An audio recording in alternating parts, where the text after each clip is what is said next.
which is retail. And Keith said that what I needed to talk to you all about is retail market analysis, since I guess that's what you're focusing on for this class. The project, I guess, will be on that. So I'm going to go through sort of the mechanics and the considerations of how you do a retail market analysis. And first of all, you ask, well, why do you do one? And it seems like an obvious question, but there's actually lots of different things retail market analysis can tell you. For one, you may have a piece of raw land or a site that is going to be something different from what it is now, and so, or maybe it is retail, but maybe it shouldn't be. Well, so you're determining just the land use for a particular site, whether you should spend the money to build retail space or not. Well, okay, if you are going to do retail space, how much of it should you have, and what kind of space should it be? So that will tell you, the volume of space that you need, and sort of there's different physical configurations for different types of retail, and so the market analysis can help you decide on that. What tenant types should you be targeting for leasing? Because you don't want to build retail space and then go after the wrong kind of tenant, because that's just going to leave you with a lot of time and money and frustration, time and money wasted and a lot of frustration, whereas there might be kinds of tenants that would be very happy to be in your project, and you just need to go talk to them. What kind of lease rates should you charge? What's supportable in the marketplace? Because again, you don't want to leave money on the table or set rates so high that no one wants to be in your property. And then if you're doing a larger project with a mix of uses, what kind of retail should be there that's supportable and will mix well with the other uses that are in the site. So a market analysis for retail, just as you have a market analysis for anything, has to focus on two sides, the demand and the supply, right? Because it's economics 101, demand versus supply. And so that's what you're analyzing. And we're going to start with the demand side. So if you have retail space, and it's a subtle distinction, but one that you have to keep in mind is, as a landlord or property developer, your customers are tenants or users, the people that are going to write leases or in some cases buy space in your project. So the tenants and users are your customers, but the reason that they're going to be there is because they can access their customers. They find it a good place to access their customers. So ultimately, what we care about on the demand side is there sufficient market support from the various sources of customers to attract the tenants? So how do we determine that? Well, there's four main sources or categories of sources of customers. The typically most important one is your market area residential population, and we'll talk more about what your market area is in a second. But that's just the people who are living within a certain distance of your site.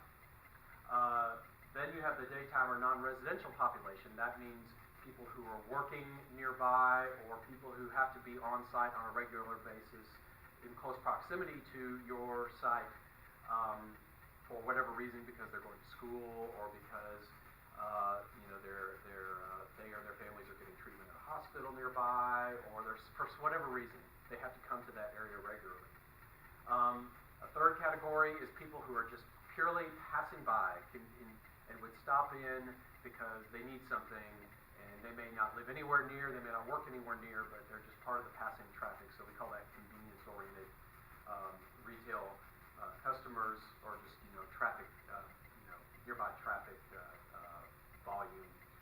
And lastly are tourists and visitors who are in the area for leisure purposes and could be interested. They may not necessarily be that close by to your project, but they could be interested in coming to and spending money depending on the types of tenants that you have. So when you're analyzing the residential market area, the market area is going to vary by what type of retail you're talking about. Certain types of retail are very regionally oriented. If you think in terms of traditional retail, you think of a mall that has a department store. That department store and the mall generally, for the most part, has a regional market area. Its market area is counted in the hundreds of thousands of people typically. in a major metropolitan area at least, and will stretch for many miles. A community level retail center is one where your market area is going to be, not just the adjacent neighborhoods. It's going to stretch a few miles farther, but like extra large supermarket or a Best Buy or things like that, are kind of more community level tenants. There's going to be more of them in an overall metro area than there would be regional types of stores. A third category, the smaller one, is neighborhood level. Again, these are serving people that are basically within not more than a 15-minute drive. I usually use a 10-minute drive, or walking distance or whatever. That's your neighborhood level retail, and that's oriented towards immediately adjacent residential neighborhoods or immediately adjacent daytime population. And the last category are retailers, and by the way, when I say the word retail, I'm including not just stores where you buy stuff, but businesses that are feeding you, restaurants, bars, sometimes entertainment places, fitness centers are a retail tenant type. And then there's also certain types of service businesses, where you get your hair cut or things like that aren't selling you stuff but are providing services to you. So those all fit in the category of retail.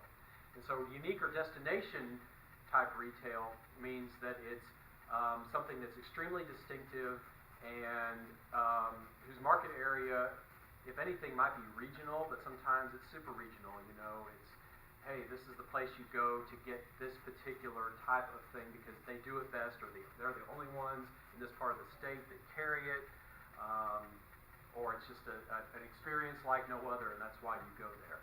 So you're willing to go out of your way to reach that kind of retailer.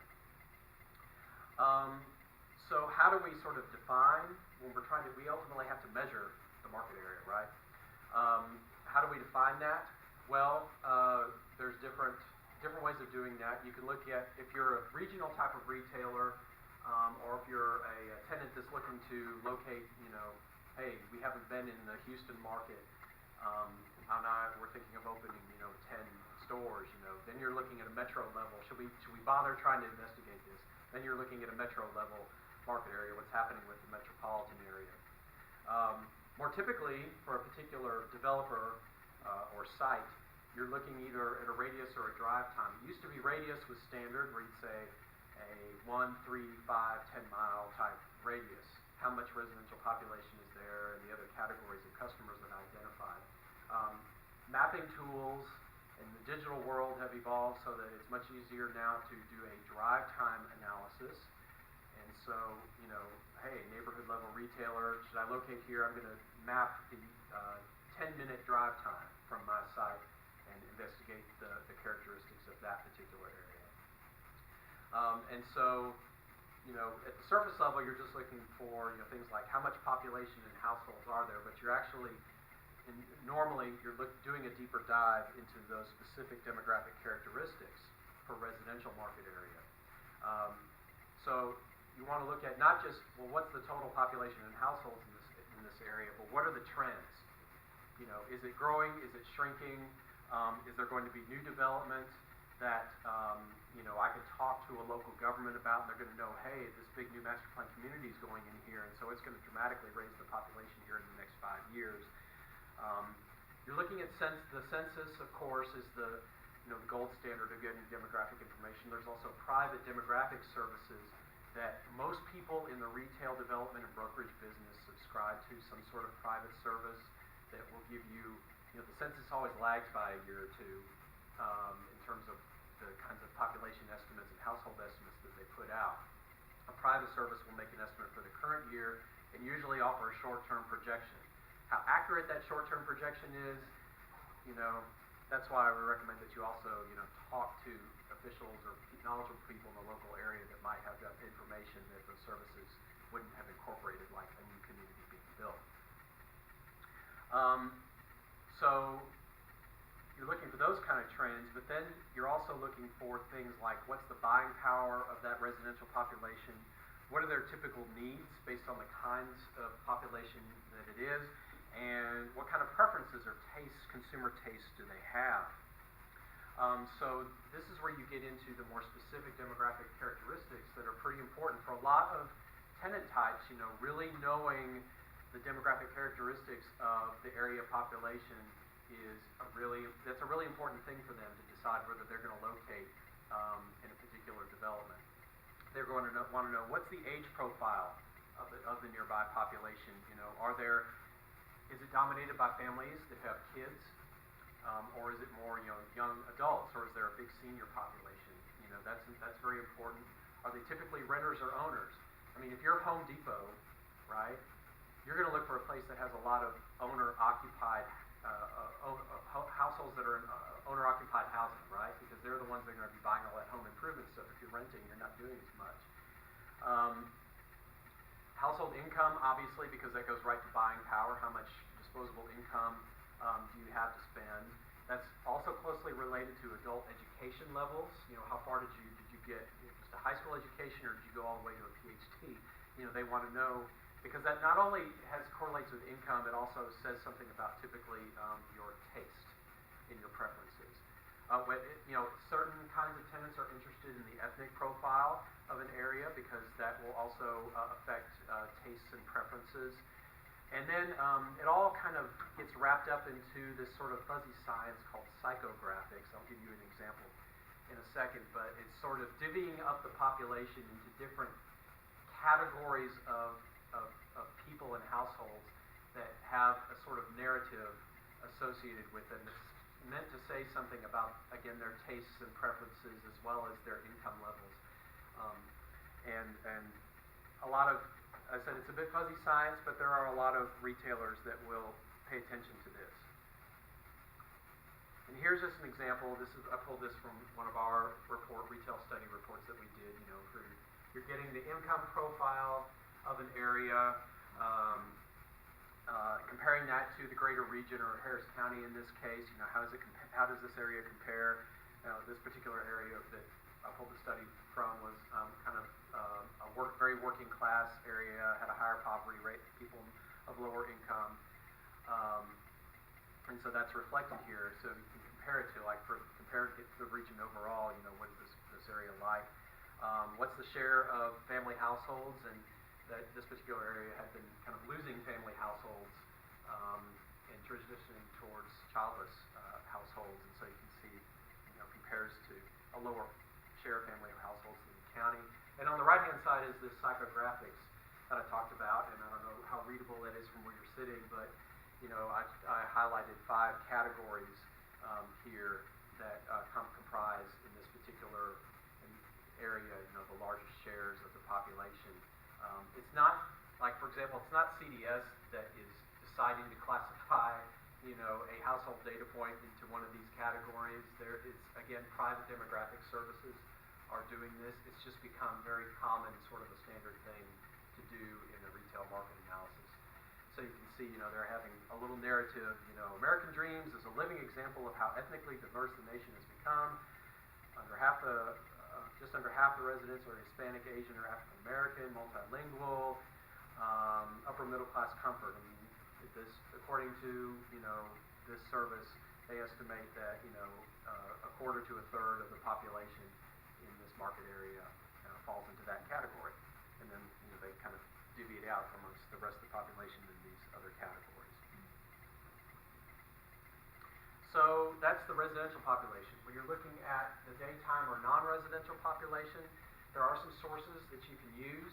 The one that we like to use the most is called Census, LEHD, which stands for Longitudinal Employer Household Dynamics. I think that's correct. If you just say LEHD, people will kind of know what you're talking about. And that basically, the Bureau of the Census works to estimate the number of employees within a given area. And also tries to classify them in terms of what industry they're working in, what age is the worker, a limited amount of income profile, so you get a little more information. It's not nearly as rich as the the regular census of the residential population, but at least at a minimum, it gives you an estimate of the number of employees in that area. It will also tell you, as well as some other sources, will also tell you about what kinds of businesses are located in an area. You know, are they industrial businesses? Are they, you know, is it office white-collar worker type, or is it service businesses, etc.? Now, to get other kinds of daytime or non-residential population, you have to do some legwork.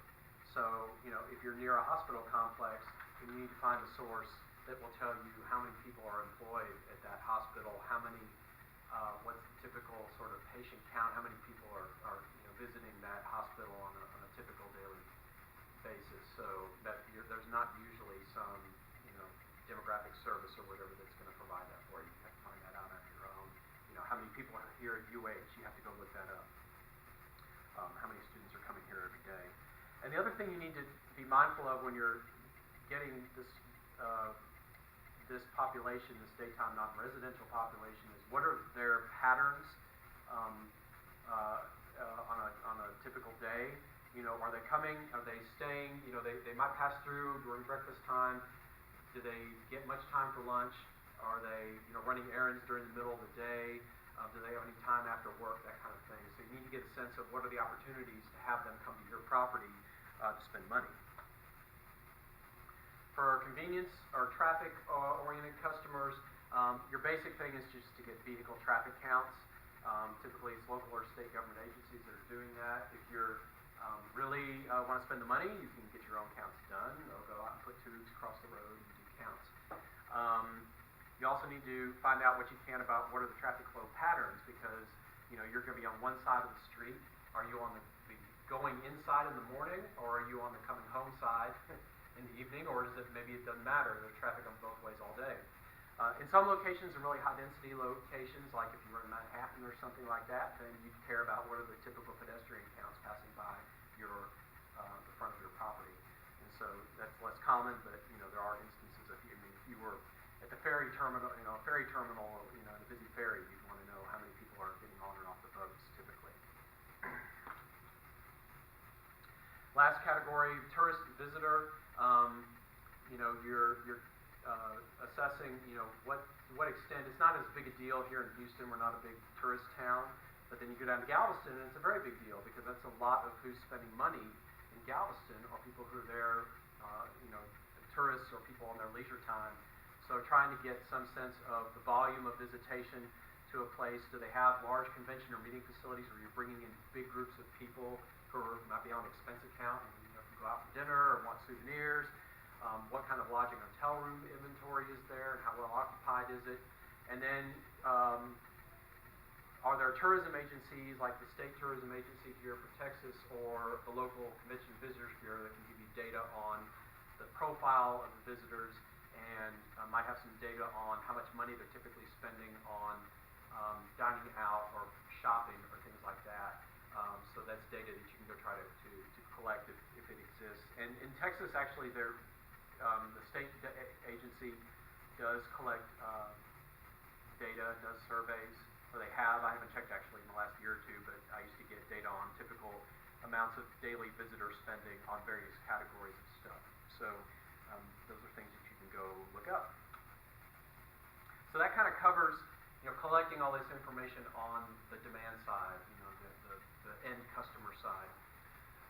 And one thing I should also mention, I talked about, you know, the non-residential population. Businesses can also be end users, so keep in mind that certain kinds of businesses may need, you know, reprographic services or something like that, you know, so they, you know, or catering services. So those would be potential, you know, retail type tenants that might locate also in your development. So that's another sort of subcategory of customer, end user or customer to keep in mind. Switching over to the supply side, you know, what you need to do is within your market area, get a good sense of the inventory of existing space and find out whether there's going to be any changes to that inventory. You know, are there new retail centers that are planned, or are there some that are going to be demolished or, you know, converted to a church or something like that? You want to know what's the total amount of square footage of inventory and what kinds of centers are they? You know, is it a regional mall or just strip centers, what have you?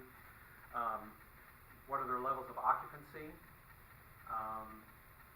That tells you both, you know, how much the population or the customer base in the area is being served already. It also tells you if it's really low, it's like, there's something wrong, maybe something wrong with this retail market here that it's hard to make money in. What are the lease rates in the area? Again, that's also, you know, high lease rates indicate a high demand area where retailers have been successful. And what are the absorption patterns? I will say on absorption for retail space, it's a little less informative in some ways than it is for things like office space or apartments, where, you know, there's a direct relationship to the level of demand and absorption of the unit of measurement of the, you know, apartment unit or square footage of office space. For retail, it's a little more fungible because maybe there hasn't been a lot of absorption in your area. That doesn't mean that you can't come in and be successful, because you can provide a better product, better tenants, better location, better experience, what have you, and still be successful at attracting the kinds of customers for your tenants that they need to be successful. So just kind of take absorption with a grain of salt on retail specifically.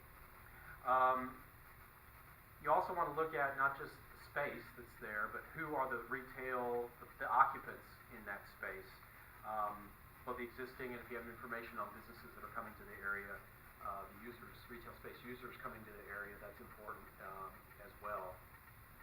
To get this kind of information, there are some secondary data sources. CoStar is very well known as a service that you subscribe to. They're pretty expensive, but they're pretty reliable. There's other services similar to them. You also need to do some primary research. Go out and look for yourself. Not every bit of retail space is tracked by those third-party CoStar type services, and so you know, you need to see what's on the ground. Especially in older areas of cities where there might be just sort of random buildings that have been converted to a retail type use, and you know, just a single building, and it may not fall into one of the CoStar type database. And local government, you know, in many places, not so much maybe in Houston area, depends on what local government you're talking about. You know, in Sugar Land, they're going to know if a retail center is planned or not. In Houston, maybe not so much, and if you're in the county, probably not at all. So, you know, but, you know, in many places you should check with the local government as well to see what changes might be happening to the inventory.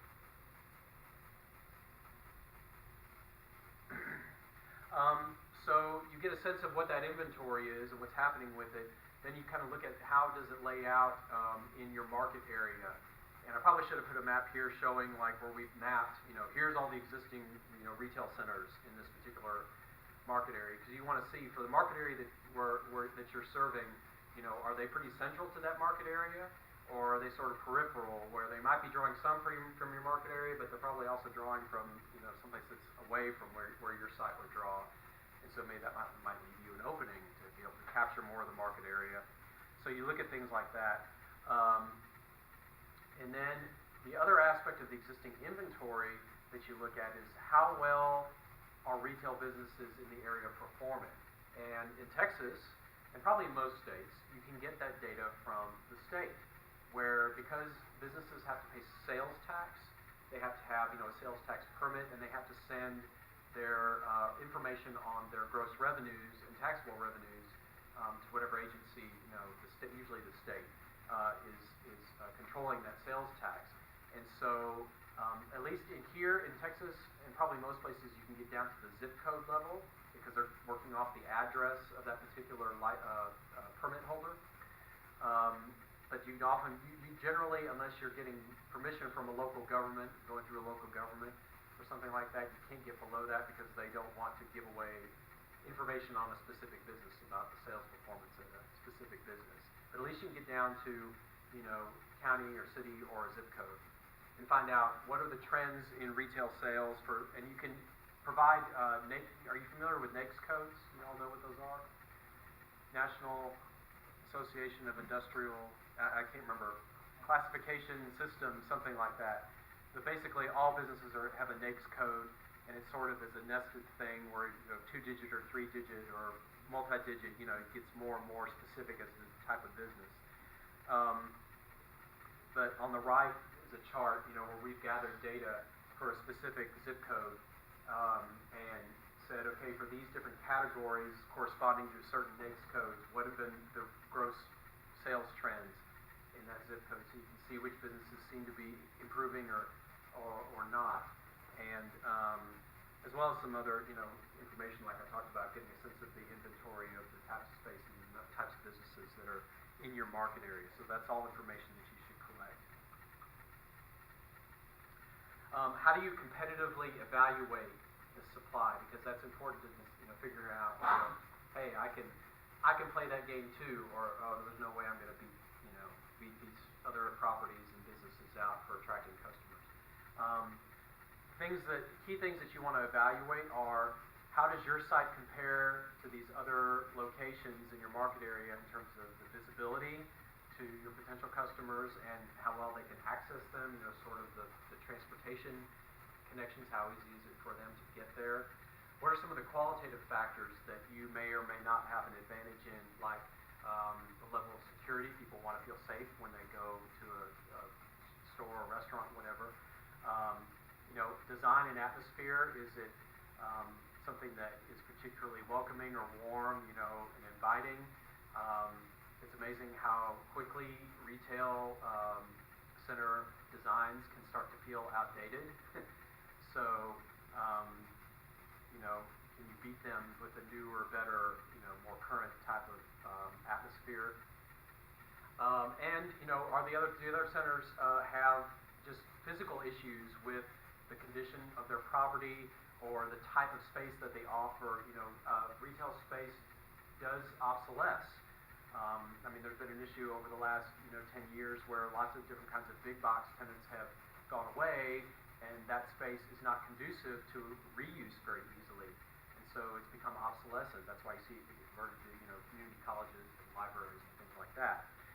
And then the appeal of the existing tenants and businesses in the area. You know, are they sort of stale tenants that you know, aren't necessarily offering, you know, maybe the centers are well occupied, but they're tenants that are not necessarily addressing an audience that might be moving into the area or a younger demographic.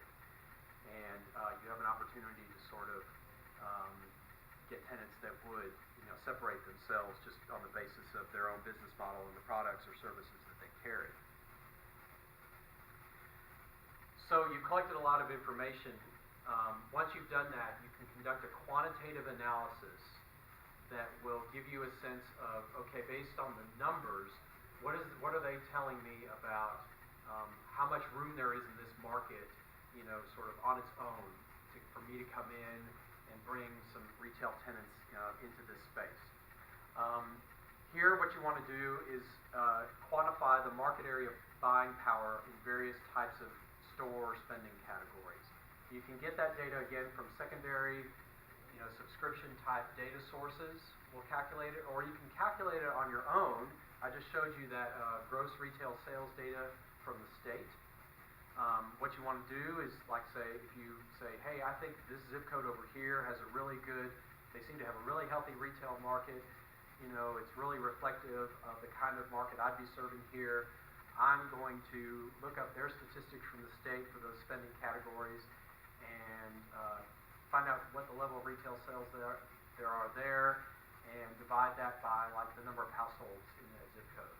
So I can get a per household spending figure, and that's sort of my benchmark. And then, you know, then multiply it by the number of households in your, you know, comparable market area, and then you have sort of a sense of buying power.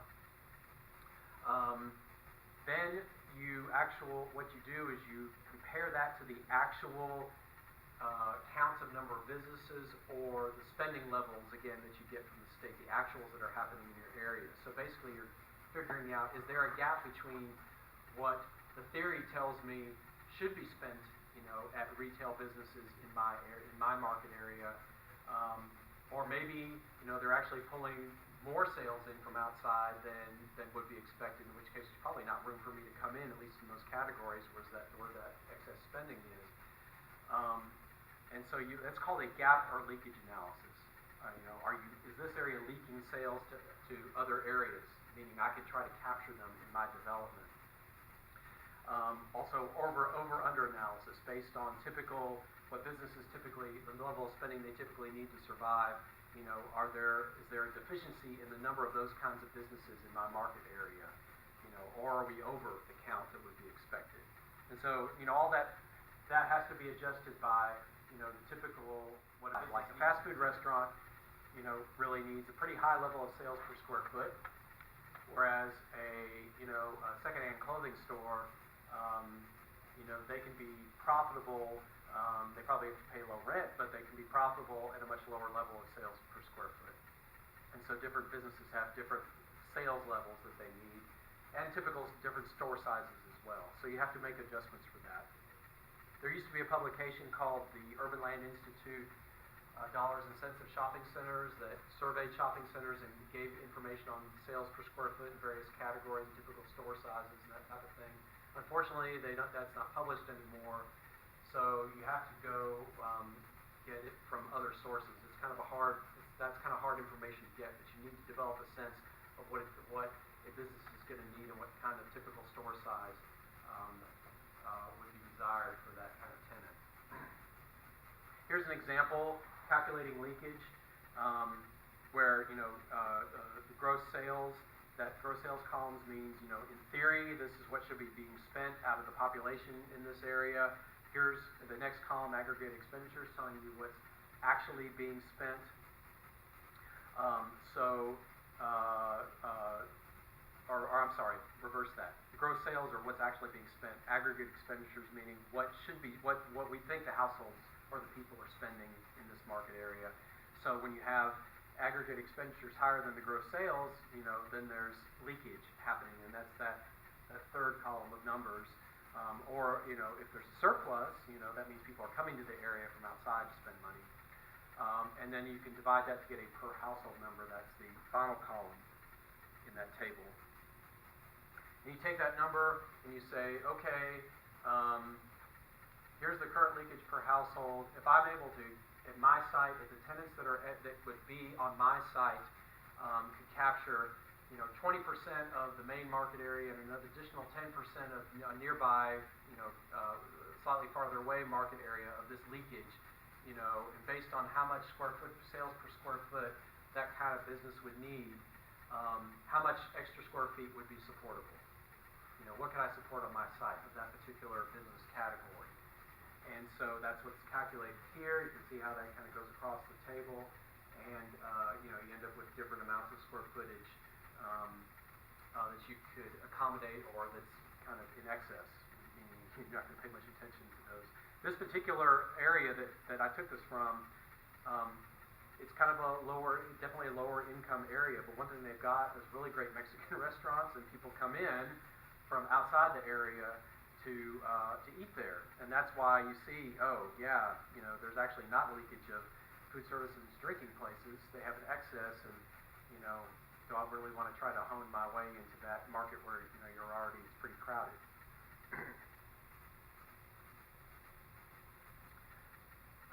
So as I said, you're estimating your potential market capture by store category, and that's based on that assessment of the competitive supply. How well located those other properties are, what kind of businesses they have, etc. Can I realistically capture a share of the sales that seem to be out there for me to get? And so you have to come up with a sense of what capture rate. You try to be conservative, of course, but developers are always they're an optimistic bunch. So once you've done all these quantitative calculations, to say, okay, I think this area could support 2 of these kind of tenants, 1 of these, and you're starting to get a sense of what would work from the retail user's standpoint. Then you start, as a developer, you're creating sort of a leasing program where you're targeting certain types of tenants according to the analysis you've done. and you're classifying them. Is this going to be the anchor tenant for my center, meaning it's the biggest one that draws the traffic that the other tenants can use to leverage to get more business for themselves? Is it a junior anchor that's, you know, sort of that kind of idea, but just smaller, not quite as much traffic, but it's still, you know, a big deal? Is it dining? That's become an increasingly popular use as an anchor, and has different, you know, time patterns during the day. So you're developing that menu. You're programming them as to how your center is going to lay out. You know, and you know you want anchors in certain spots so that the traffic goes by the smaller tenants. You need the anchors to be visible. You want the restaurant to be visible, that kind of thing. So you have to lay that out correctly. You have to figure out how the parking works because certain businesses have different parking demand at different times. And then you have to kind of develop your range of acceptable lease rates. You know, you've got to make money, so you got to meet your pro forma. But you know, certain businesses are going to be, you know, higher lease rates than others based on, you know, the smaller spaces typically are paying a higher lease rate per square foot, or like a pad site might be pretty, you know, for a fast food joint might be a really high lease. You might be ground leasing it to them at a pretty high rate because you expect them to be doing a very high volume of business and making a lot of money, so they should be paying a lot of money for that lease.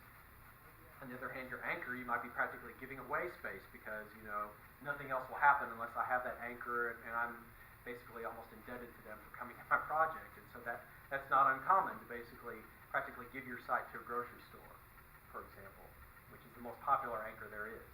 So, you know, sometimes the grocery stores are basically not paying rent.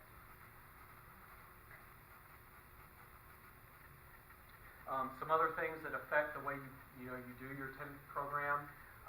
The parking demand, as I said, and tenants will often have very specific demands about the parking in order for them to come execute a lease with you. You know, how do I go find businesses that are going to bring traffic at different times of day or different days of the week? You know, I don't want a center that's not going to have any business at night or be dead on the weekends. Co-tenancy requirements, this is a big deal in that the tenants that you might need most will often demand clauses in their lease contracts that say these other kinds of businesses have to be here with me, and these other kinds of businesses cannot be in this center. You know, if you execute a lease with this other kind of business, well then I'm getting out of mine and leaving your center. So there's a lot of, and these are a big deal. They're a very thorny issue for a landlord or developer, but they're just reality. And lastly, of course, usually, unless you have really deep pockets or unusual sources of capital, you're probably getting some sort of financing for this project, sort of a lender. And lenders, to lower their risk, will say, well, you know, you've got you know, a nice idea. You want to have some really great mom and pop businesses, but mom and pop businesses fail. You know, they don't often have a lot of capital to keep themselves going. It's a hard time paying rent, and so your cash flow might be low. So you need to have, you know, what are called credit tenants in your project. This is typically large chains that can access, you know, they're well-funded, have existing relationships with their own lenders that can help them get through tough times or through initial startup where, you know, that 6-month period while they're still kind of ramping up their customer base and getting, you know, people learning about that they're there. And they'll require you basically to get those kind of tenants that are maybe less distinctive, but they're more established and lower the level of risk for the lender. So to kind of wrap up, you know, all these things you've got to be mindful of if you're trying to do a retail development from the market analysis perspective. There's other things that are going on that are sort of bigger trends that you have to be aware of that affect, you know, hey, maybe the analysis shows today that this is what's supportable, but this other thing, this bigger global or national trend is going on that means that 5 years down the road, you know, what's possible today really won't be, you know, isn't going to work anymore. So some of the things that affect the retail real estate world right now are the bifurcation of society, where, you know, you probably heard that the middle class has been shrinking. You know, there's been, over the last 20, 30 years, you know, a real change in the type of retail that caters to people of moderate or middle income levels. You know, you used to have Sears and Kmart and Montgomery Wards and the five and dime stores, right? And those have been going away. I mean, I'd be surprised if Sears as a department store is here in a few years from now. It's all but dead. You know, Kmart, same thing. You know, Montgomery Ward's already failed. Five and dime stores are basically gone. So you had Walmart and Target come in, and even they are having challenges right now from dollar stores. You know, Walmart's had a tough time in the last couple of years, and they're closing stores. So there's a lot of those kinds of retailers. You know, the large ones used to form traditional anchors for shopping centers, and all of a sudden it's like, yeah, they're not there. They're not as dependable anymore. So you got to think about, is that the kind of retailer I want to anchor my project? Related to that is a shakeout in the world of indoor malls. I mean, y'all are a little younger than me, but when I was a kid, you know, malls were the height of retail development. I mean, they were considered the ultimate. They were, you know, this is what we've been working towards, you know, over 200 years of American history, right? And in the last, you know, 10 to 15 years, we've been starting to find out that, they're not quite the end game we thought they were. And so there's a big shakeout going on where only the strongest, most fortified malls that bring in a lot of upscale shoppers are the ones that really are surviving. You know, those are either dead or on life support if they're just, you know, sort of basic middle class, you know, malls. And so, and again, that's related to a lot of the anchors that drive mall traffic, like Sears, even Macy's, you know, is having a lot of problems right now. You know, they've been failing. So, plus the inline tenants, which are traditionally, you know, those anchors, just like in a grocery center, the anchor stores at traditional malls often paid no rent. They might even own their site, and, you know, other than contributing to some of the common area maintenance costs, weren't paying a lot to the mall owner. They were there just to drive traffic and raise visibility for the mall. Well, on top of the problems that those anchors had, you had the inline tenants, that are the ones that paid the rent, started having a lot of competition from big box tenants. You know, bookstores went away because Borders and Barnes & Noble appeared. So the mall bookstores died. And Barnes & Noble and Borders were usually not mall tenants. They were in big box centers. Also, e-commerce, you know, has taken a big chunk in the last 10 years from those kind of tenants as well. So, and e-commerce and omni-channel, which is retail businesses having both a brick and mortar and an online presence. They're still trying to figure out how that all works. So there's a lot of uncertainty going on around the impact. You know, it's grown, as the graphic here shows. You know, this holiday season was considered unspectacular overall for retail. I mean, you know, sales went up, but not as much as people hoped. But the vast majority of that increase came from online buying as opposed to brick and mortar sales. So, you know, this is something that just keeps growing, and no one's really sure, you know, what's the ultimate impact on brick and mortar retail. A couple other things that are going on: the evolution of consumer habits. We're eating out a lot more than we were when I was a kid. And that means more restaurants with more traffic. And what's been happening is that for a lot of retail centers, dining has become the new anchor. You know, the first thing they're looking at is not some, you know, famous clothing store. They're looking for, what restaurant am I going to get to be the anchor tenant for my project? That's something that was not the case 20, 30 years ago. So that's a new thing that's happened.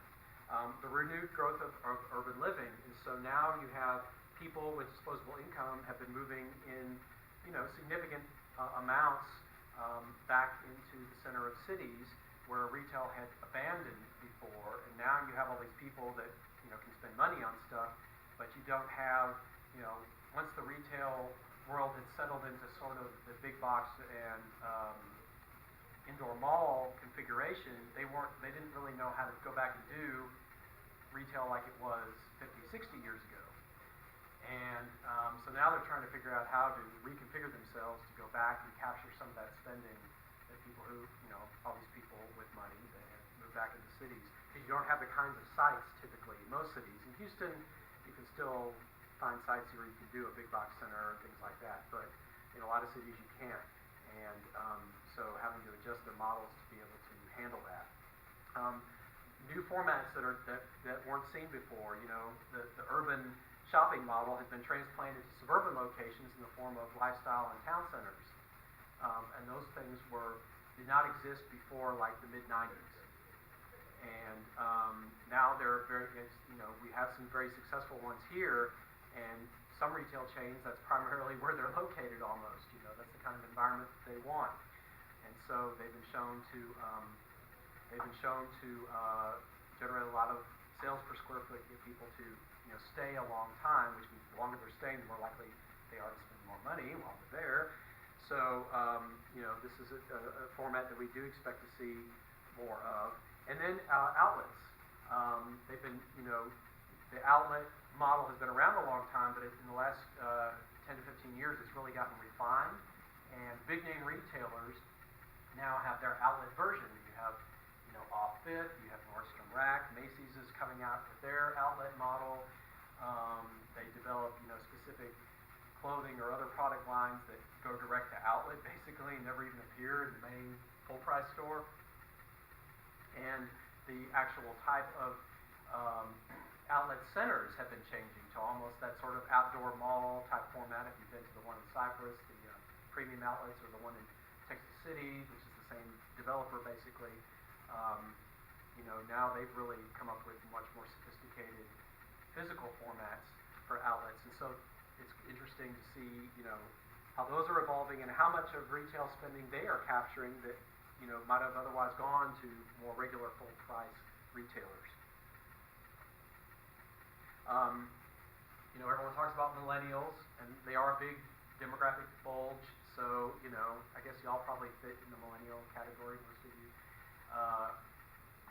And the things that you like to do and shop for and eat and spend time, maybe a little bit different from the way I did. And so retailers are trying to figure out how do we, they're also shopping online a whole bunch, and so it's like, well, how do we get people to actually come in, these millennials to come in our stores? And there's a lot of analysis going on about, okay, what do millennials want out of their shopping experience? And, this idea of authenticity keeps coming up. They're not looking for the canned, packaged, chain, retail type experience. They like things that are artisanal or, craft made, craft beer, which I support wholeheartedly, and other types of goods that, have a lot of personal touch to them. Experiential retail, where it's not just about the thing you're buying, but the way that you're buying it, the way you're interacting with the vendor. All those things seem to be things that are very important to millennials, at least millennials that have disposable income or in the upper middle class. And then that gets to this idea of independent businesses or unique type businesses versus chain or formula businesses. And as I talked about earlier, those chains, those big national chains that millennials are kind of more wishy-washy about, are the ones that are the credit tenants. So if you want to attract, I want to create the coolest shopping experience ever for millennials, I'm going to have, totally unique, independent tenants that offer experiences that you can't get anywhere else, and all those 30-year-olds that have great jobs, they're going to come and hang out at my place. Well, if I'm your lender, I'm like, well, that's all well and good, but, how, those startup businesses you're trying to have, that they might fail, and, I want you to have a national chain in your center. So they haven't been able to figure out how to adapt, their development models. The large developers have. What you're seeing are sort of smaller retail developers, usually, who are able to kind of fix up the old spaces or develop new ones that can get these kinds of tenants, to create that sort of atmosphere that I'm talking about here. There are some larger scale developers that are starting to,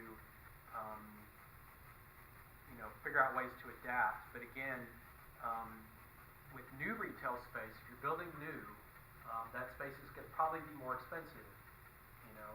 You have to lease it out at a higher rate so that you can make your pro forma than if you had an older building where, unless you have to invest a whole bunch in sort of making it habitable, you could probably offer it at a lower lease rate. That means that independent tenant is going to find it easier to go in there and grow their business. So there's a lot of challenges for trying to hit this kind of tenant category that seems to be the zeitgeist of millennial retail right now. So that kind of concludes sort of our overview of retail market analysis, and I'm happy to entertain questions and find out a little bit about your project, I guess. Is any of what I said really applicable? I guess that would be important. Yeah. Okay, so I was looking at the gap leakage analysis, and if I understood it correctly, you kind of got through those numbers at least going to maybe the state controller website or something, form like that, to get your average spend per category based on the NAICS codes, right? Right. Now, how do you get the actuals?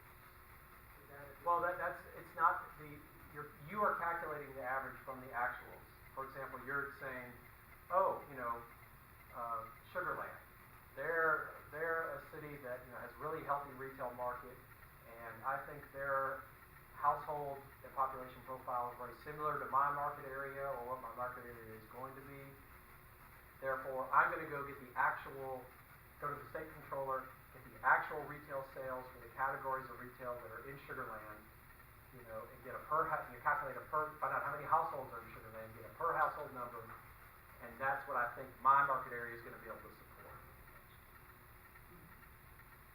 So that's sort of a way, instead of getting it from a third-party sort of subscription demographic service that says, okay, here's your expected expenditures per store type or spending category, it's a way of sort of doing it yourself. You have to pick the right comparable market, because it's like, if it's a market that maybe you have a similar population profile to your market area, but also for whatever reason gets a whole bunch of outside visitor spending, that's going to skew their number and make them sort of not comparable. So you really have to look at all those things to make sure that spending profile would seem to be what your market area would be most like. Yes? Have you looked at a lot of geographical traits such as climate or density of a city that dictates the type of shopping experiences that would be more pertinent to those areas? Not so much climate. I mean, obviously, in places like Houston or places that are, extreme cold, Minneapolis or something, where parts of the year, where being in an air-conditioned space is very nice, or heated space is very nice. And so, that does seem to, there's probably some impact there, but it's interesting that these models that I talked about, that would seem to be climate dependent, have been working everywhere, no matter what the climate. And it's interesting that that's happening. I mean, I think you're going to still have to be sensitive. An outdoor center in Phoenix has misters, right? Now, as far as the density of the city, that really gets baked into the quantitative analysis. Now, it's also going to impact the physical configuration, because if it's really dense, that probably means you don't have a site where you can do a big box thing with a giant parking lot, right? Right, where they introduced sort of a model that we didn't have here, right? Sort of very dense type thing. And what they were trying to create, in addition to having, the office, what they did is two things. Three things. They took advantage of a fairly affluent, that West Side market is fairly affluent, so there's a lot of spending power in the general area. But even more than that, they put a lot of daytime or non-residential population on that site because of the office buildings and because mainly the office buildings. They also have like a fitness center, which is sort of a retail tenant, but also means that there's a lot of people coming to work out, right? So you have that captive audience. They put residential on the site, so they further, typical in those mixed-use centers, putting apartments on the site is usually not going to be enough to support a retail tenant on its own. Maybe a really tiny business that, convenience store or something like that. But it sort of just adds, some extra spending and puts bodies around to make it seem alive, during more hours of the week. And the third thing the City Center did was, yeah, create an experience that didn't exist, right? Because you go there, it's like, oh, this is really different, it's really fun. And I want to come back because I enjoy just the feeling of being here. Obviously, they got quality tenants as well, you know. But you know, you go to many places around the world that have sort of a similar feeling, and you know, the tenants may not be that special. You know, it's an average ice cream shop or something, nothing special, but you still go there because you like being there. So they did those three things really well. No, the reason why I asked is because I'm from New Jersey and New York City kind of area, and the type of retail that I see here in terms of these, you know, outlets or the city centers, you don't have that much space to be able to do those types of setups. Typically, you just go to the suburbs to get that experience. And then climate-wise, I lived in Ohio, and they had an outdoor mall like that, like you would see in, not like Carolyn and those other places. And one thing about it is in the wintertime, I never wanted to go there. And a lot of people didn't because it was just too cold to be walking Right. around there. And a lot of the individuals that I would associate with. But it works perfectly here because most times it's not too cold. And if it's really hot, you can kind of deal with that. But I just wonder if that helps kind of impact the type of real estate. Yeah, I think you know it's more like you handle it through the design. Gotcha. And you know, here you want to make sure there's plenty of shade, right? Right. You know, up there, you know, it's make sure that there's a lot of wind protection. You know, so that when it's colder, you know, you're not getting blown by a below freezing wind, and you know, you're cleaning off the snow when there's snow and ice. And that center, if it's Columbus, the one in Columbus, if that's the one you're thinking of, I mean, it's been really successful, even if it doesn't have much winter. Maybe there's not much winter business. I don't know. You know, but I think you have to handle those issues a lot with design. And you know, there's some kinds of tenants that are not going to locate in a center like that. They have their physical model, and they're going to, you know, that kind of setup is not going to work for them, or they don't think it's going to work for them. Right. You know, for example, a convenience-oriented retail, you know, for the most part, is depending on the ability of people, depending on automobile traffic and the ability of people to zip right up to the front door, run in and get something, and leave. You know, is not going to be a typical candidate for one of those things where you know you're parking around the corner in a parking lot or a garage or something, and you walk, you know, and you might stop for, you know, get your ice cream or something in the way, also on your way to get the other thing. You know, that would not be a good match. You know, Walmart not a good match, right? Something like that. So, yeah, there's roles for both kinds. Right now in Houston, it's getting like, you know, I've heard retail developers complaining because there's a lot of densification going on in the middle of the city, and so there's fewer sites to do the kind of typical big strip center that they're used to doing, and the ones that are there, they find it too expensive to make the numbers work. And the land cost is too much, and they're like, how are we going to do retail? You know, well, you know, they managed to make it work in Chicago and New Jersey and New York and places like that. You know, you figure it out. That picture on the right is City Creek Mall in Salt Lake City. It was the only mall completed in 2013. In the United States. In the United States. Had some very, very big backers, and it's an open air for most of it. But they have tops that close, huge glass tops that close during the winter, because as you can imagine, in Utah it gets pretty cold. That was a very expensive project. I think it was a $1 per square foot figure that it was just astronomical, but they had some big backers on that. That's another thing about, you know, those kind of centers have, you know, they have a lot of landscaping, they have funky shades, ice shades or whatever to keep the weather out. So that's operating costs. That's going to be more than your typical big box strip center. I don't know that it's as much as an indoor mall though. Indoor malls have very high operating costs because they're heating, cooling, cleaning, maintaining, you know, a big indoor space, and that takes a lot of money. So, you had a question? So lifestyle centers seem to indicate came around in the mid-90s or something like this, and you know we get these malls that are, you know, closed up as well. We got millennials now with experiential jazz and with restaurants in this field. I'm wondering, is this a fad? And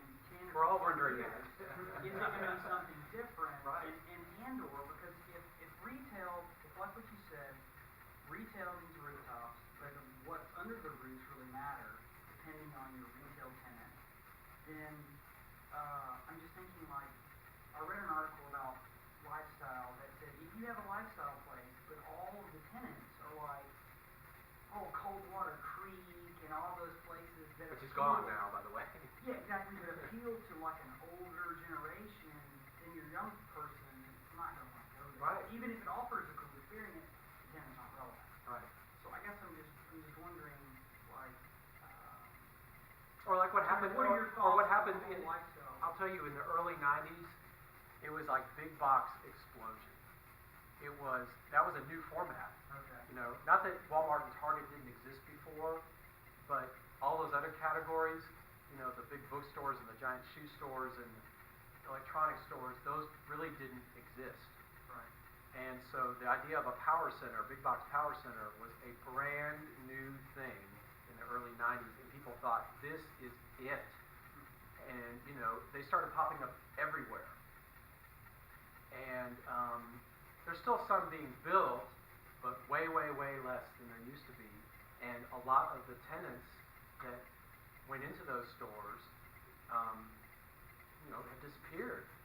Like in the span of, you know, half my lifetime, an entire format sort of reached its apex and is now kind of, not that it's gone, but it's, you know, just a relatively smaller part of the landscape, because online, for one, you know, has come in, and people, you know, I'm not going to go to the big box store and find a place to park and blah, blah, blah. I'm just going to, you know, hit the internet.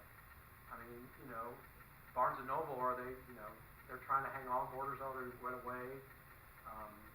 You know, they're just the most famous example of those kind of things. So you got to be in retail. Retail to me is like the hardest land use to develop, really, because the demographics change, the preferences change, the business models change, the technology changes.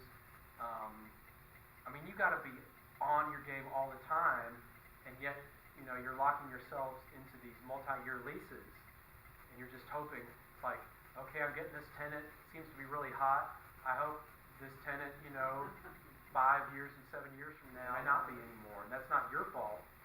It's just things change, you know. So you think lifestyle centers are going to be around for a while? I mean, that's kind of a hot thing right now. I think, or you is know, that it's an idea that will probably keep evolving.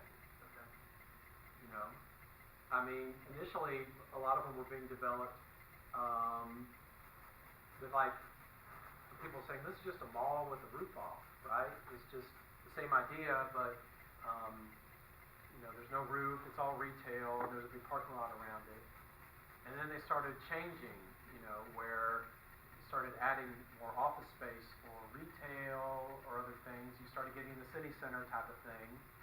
You know, that was a sort of an evolution, you know, if you will, a very large scale evolution of that kind of lifestyle center. But you know, they're going to keep evolving, and the ones that, you know, first came out in the 90s or whatever will have to adapt too, or die. So, or they turn into, you know, they downscale or something like that, and they stay as they are, but they trade out tenants for something that serves a different demographic. And that's the world of retail. Well, maybe we do more questions, but you asked kind of what we're doing, right? Right. And actually, everybody is saying great listening. We sort of set up, I don't know, 2/3 of what we're doing. We're You can pay me later. so effectively at the end of the day, what we're going to have is a sort of historic look. We're looking at the data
definitely a retail guru for Houston. Yeah, yeah, no, that was also really good. And so it was good because he is kind of out there some on sort of like that cutting edge of what's going on. So kind of giving us a bit of a glimpse into things. One of the things you brought the big box before, kind of kind of what's happening in that. You mentioned you have the combo lifestyle center big box. So it's like a big box center built like a lifestyle center. And actually we haven't had. I don't think any of us have actually looked that up yet, but it's like that's like almost kind of cutting edge. I don't think we've even seen it in Houston yet. Right. If someone had done it, it would probably be on the list of candidate projects. Right. Yeah, I mean, it was a big deal, like when Target went into Memorial City. People were like, what? what is this? This has not been done. Yeah. You know, and it seems to work for them. So, yeah, I mean, it's also look at ones that haven't turned out as planned. You know, well, it's now called Green Street. It was called Pavilions when it opened. You know, why didn't that work? Right. Which I can give you my reasons, but you just ask yourself what went wrong there. There's a lot of malls around Houston that are, like I said, on life support, or you would never consider going there anymore. What's going on with those places? Why are they doing what they're doing? You can go up on 1960 and see empty retail centers, and they're just dead. Like, gosh, what happened? Why is it apocalyptic here? What changed? So, or what was wrong with these centers being built to begin with? So there's a lot of things you can look at as to why things didn't work out that contribute to stuff too. One question? Anybody have one? Well, I'm kind of curious to hear why you think that the pavilions failed. Well, there's two main reasons, I think. One and the biggest reason is that soft goods retail, which is what they were trying to do primarily. Yeah, they have some dining places which have, hung on. Those have done okay. But soft goods retail, which is clothing, shoes, not like furniture is not. Furniture is sort of, it's a discretionary good, but it doesn't usually. It's things you can just walk out of the store with in your hands. It's stuff. And downtown has a great daytime population, but limited time to shop. So, Macy's was there for a lot, Foley's was there for many decades. It did okay, but those people go home at 5, 6 o'clock. There was no residential population there in downtown, or for many years, not even close to downtown, really. Yeah. The only residential populations near downtown were poor. So, you didn't have a population base with disposable income to support that kind of retail. And, if you're thinking about any kind of large-scale soft goods retailer, like the kind that would go in sort of a mall, which is kind of the kinds of tenants that they were trying to bring in, you draw that radius, right? And those kind of tenants have a big radius or a big drive time area. What does that look like? If you point the center of that is the pavilion site. Well, you've got sort of, it's a 20-minute drive or something. You've got one half of that is generally pretty affluent, has a lot of disposable income, and then you have half that, until very recently, did not have that, right? Was poor, mostly poor, very working class, and wasn't going to do much to support those kind of stores. If you're one of those stores, are you going to locate in a place that sort of, has half and half of what you want and half of what you don't want? Or are you going to locate in a place that all the way around you has what you want? Yeah. So in a sense, that kind of strategy was doomed from the start. I think they overestimated the impact that the daytime office population could have. It's not that it doesn't have an impact, but it's not enough. And the other thing is the design of the project was really not very appealing you know, because it's like, to really see what's here, I kinda have to like wander in this little alley, and I'm not really sure what, you know, that feels weird. Why would I go in there?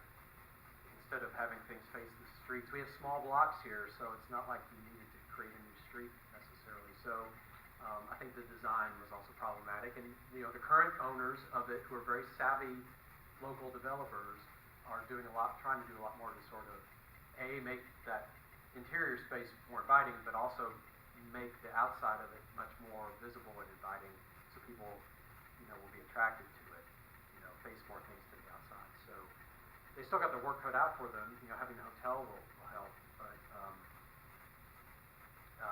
you know, it's still a tough project, so I wish them luck. Do you think that all the new, residential projects in downtown will also help that? They will definitely help. They will definitely help. I mean, those are expensive rental units, so those are people, unless they're spending all of their disposable income on rent, then, they'll have money to spend, so that will help. You know, I haven't calculated lately how many thousands of residents are gonna end up being there, but it's not enough for you know, a larger clothing store, but it's certainly enough to have some neighborhood, you know, a little bit of neighborhood level type stuff. Not so much what that project is about, but it's enough so that at least people will be around. That's the other thing. Do you like to go in a mall or a shopping center if you're like my only customer there? Especially if you're a woman. What's that like? No. And, you know, having more people around will also help. Just people on the streets because they live there. So, the residential development will help, possibly substantially. I'm still not sure it'll be enough. But we're also getting a lot more, the hotel development on site and the other hotels that are coming in, so you're gonna have a lot more of the visitor, component, you know, as well, that could venture over there. And so, between all those things, hopefully, it'll be enough to sort of give it new life. Okay, well, thank you, Steve. You're welcome.